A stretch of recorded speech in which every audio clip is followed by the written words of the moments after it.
Hi everyone, good evening. Hope you all doing great. So ఈరోజు so special. So ఏంటంటే నేను మా native place వచ్చాను. చూడండి ఏరియా ఎలా ఉందో. సో మా ఊరండి అలంపూర్, జోగులాంబ బాలబ్రహ్మేశ్వర స్వామి టెంపుల్. ఇక్కడ మీరు చూస్తున్న ప్రతిమలు ఏవైతే ఉన్నాయో శివయ్య ఇంకా జోగులాంబాదేవి 5వ శక్తిపీఠం అండి. సో ఇప్పుడు మెయిన్ ఎక్స్క్లూజివ్ ఈ వ్లాగ్ నా ఉద్దేశం ఏంటంటే, సో మా ఊర్లో ఉన్నటువంటి పురావస్తు ప్రదర్శనశాల మ్యూజియం అండి. సో దీనికి ఎంత ప్రాముఖ్యత ఉంది అంటే,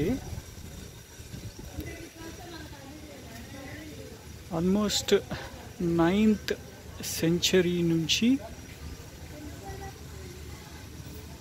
మన శిల్పకళా సంపద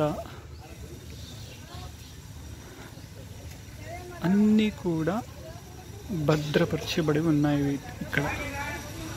సో ఇలాంటి మ్యూజియం నాకు తెలిసి మీరు ఎక్కడా కూడా చూసి ఉండరు. ప్రస్తుతానికి ఇది లాక్ వేసి ఉంది. మేబీ లంచ్ అవర్ అనుకుంటాను. ఇప్పుడు అతను వస్తారు, వెయిట్ చేస్తున్నాను. రాగానే మీకు లోపల ఉన్నటువంటి విశేషాలు అన్నీ చూపిస్తాను. సో ఈ మ్యూజియం చూడాలి అంటే మాత్రం చాలా అదృష్టం చేసుకొని ఉండాలండి మనం. So I request everybody to watch this video without fail, so that you will get to know what is our history, okay, from last couple of centuries and all.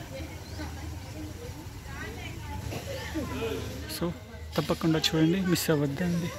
Stay tuned. యాక్చువల్గా మ్యూజియంలోకి entry అవ్వడానికి నాకు possibility దొరకలేదండి. ఆ రోజు ఒక 2 hours wait చేశాను almost, కానీ వాళ్ళు రాలేదు కన్సర్న్ పర్సన్. కాకపోతే మీకు డిస్క్రిప్షన్లో ఒక వీడియో లింక్ అటాచ్ చేస్తున్నానండి. సో ఆ లింక్లో మీకు డీటెయిల్డ్ ఎక్స్ప్లెనేషన్ ఇచ్చారు గడియారం భార్గవ శర్మ గారు. ఒకసారి చెక్అవుట్ చేయండి. సో డిస్క్రిప్షన్లో ఉన్న వీడియో మాత్రం ఖచ్చితంగా మిస్ అవ్వద్దండి. మీకు కంప్లీట్ డీటెయిల్స్ తెలుస్తాయి మ్యూజియం గురించి. Thank you.